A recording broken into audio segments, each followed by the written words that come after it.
First up, no surprise, Caleb Williams. And Brady, let me ask you this, because in the fall, you obviously do Big Noon Kickoff with Fox, and you guys travel all over the place. Was the feeling for you in the fall always Caleb Williams, or do you have any doubts? Because Rick and I have pretty much been on the Caleb Williams train since it feels like September.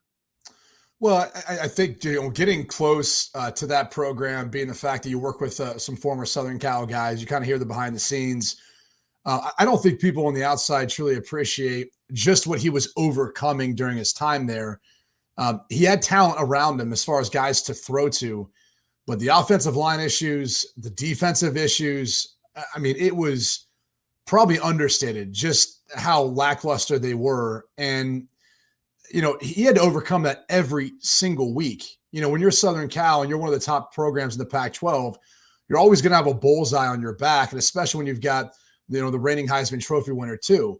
And so for that reason, I kind of looked at this season, and I know he didn't play his best football in some of the biggest games, but you go back to 2 years ago, that film's pretty special. And even then, some of the film and some of the plays he made this year was pretty special. I mean, I tend to look at him and say, there are just things that you can't game plan for. You really, not many other people in the NFL now can do the stuff that he can do. The way he can throw off platform, the way he can throw cross body, cross field in different directions, how fast he can throw the football once he does decide to take off or move within the pocket or out of the pocket.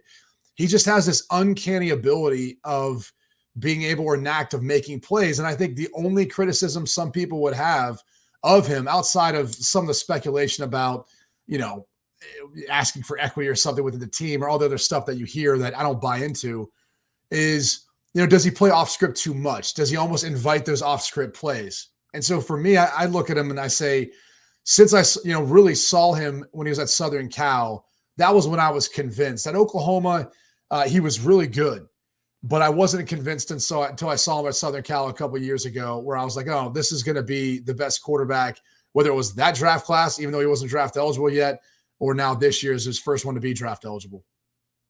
Rick, you've been on the Caleb Williams train since September, right? Yeah, no, since August, since July, since last April, since 2 years ago. I think he's a cut above everybody else, and everybody's going to poke holes this time of year. This is the whole poking season, and every NFL front office is like, there's no one to complain in the NFL right now until you get through all the rest of the process of the pro days, and you come back and you meet in April, and then all of a sudden you start loving everybody up again. But I think everything that Brady said is right on, except the two things that I think is sometimes, I agree, he almost invites waiting for extended plays where he holds the ball. And then that's where the processing comes into question. Just take the check down or the short crossing route, because he's always looking for the big play. The other thing is sometimes, he doesn't use his legs, because I think he's unique as an athlete. You probably could have seen him made more plays with his legs. And the third thing that I had a little bit issue with is the ball security in the pocket. He has a tendency to hang it loose. I think he had, I don't know how many fumbles he's had, but I charted 3 or 4 in the games I watched, and it's just carelessness with the ball that's easily cleaned up. But I think this guy, unique arm talent, unique athlete, unique big play ability. This guy to me is a cut above everybody else. Hey, let me ask you this, Rick. What if you're sitting in a draft meeting and the OC and the coach want, let's say Drake May, for example, but you feel deep in your gut that Caleb's the guy? You always say it's a consensus. How do you sort through that?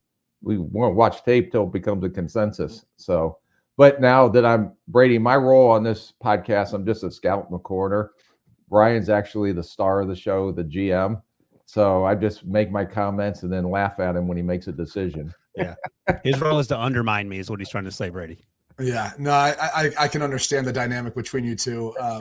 I'm not really sure what my role is right now. The one thing I can say is coming from the player standpoint, the tough part is, especially when you're the guy coming into the season and on the backside of the season, when you do start to hear criticisms, and I kind of laughed at it back then, and I still laugh at it now, is, it's always the tape. It's never going to be, in my opinion, anything other than the tape, unless you do something that's just ridiculous in a meeting with a team or rub someone the wrong way in that sort of manner, or there's a medical evaluation that dings you. That's pretty significant. And so I always hear when we're talking about guys moving up, moving down, I'm like, all right, this is like agents trashing, players behind the scene to A lot try to of be yapping, their guy. A lot of smoke screens by teams, guys like Rick who are great poker players. I asked him, I don't know how long ago this was, when was his birthday? He goes, I don't know. I've got hit in the head too many times. And I think that in that day it was his birthday, so I don't know if he forgot or if he just didn't want to tell me, but either way, that's the type of guy you're dealing with and type of guys in the NFL you're dealing with, like Rick Spielman, who don't even want to divulge that information, which I could have just looked up on Wikipedia, but I thought he'd just tell me. So. Right. Exactly. Brady, I'll ask you probably the easiest question you'll be asked today. Who's your comp for Caleb? Well, the hard thing is, and look, I understand the rationale for a comp. I do. It helps people see into the future, helps see what this player could potentially be. I go through the exercise and activity of doing comps because I'm asked to. I personally hate it because I think when you take the time to get to know a lot of these guys, like I have, whether sitting down, interviewing them, watching them tape, you realize you want to recognize them for each individual that they are. And this is no disrespect to anyone, but like Caleb Williams is his own style of player with some of the things that he does that's very unique.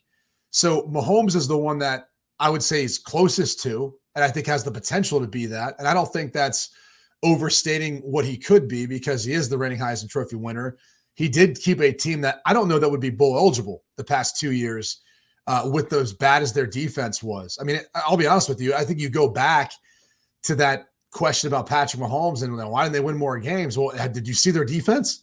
Like if you sat in a defensive coordinator meeting with David Gibbs, who is quite possibly one of my favorite people in all of college football to sit down and interview with, you'd understand they struggled. I mean, we talked to Baker Mayfield, Ryan, at the Super Bowl, and they're talking about a game where I think each team had 1,200 total yards. Like, right. That's right. That was absurd. It's absurd.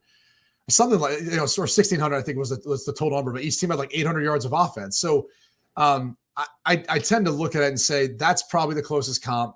I hate doing this because everyone's like, oh, he's saying he's going to be the next Pat. No, I'm not saying that. But the things he can do with his arm, his body, it's closest to what we see with Patrick Mahomes.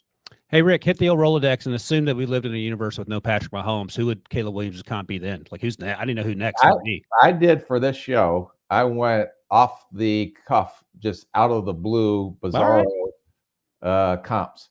Okay.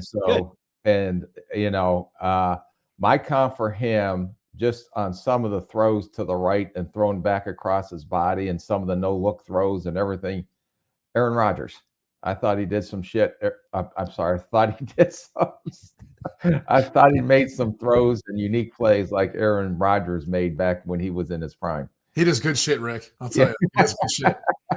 You know what's funny? Debo's about to get promoted to like pretty high up on the org chart, and his last act for with the first pick is going to be bleeping out all the S bombs that you guys are dropping on. I just want that shit back after that. That's amazing. I still want Rick to be lonely, Yeah, I get it. That was, excuse me, that clip there. Brady's always been a team guy. It's me and him against Pete every Sunday. Yeah, well, it's everybody against Pete. I've heard where Pete plays in scrambles and he's yelling at his teammate. That's how Pete rolls. So that makes sense.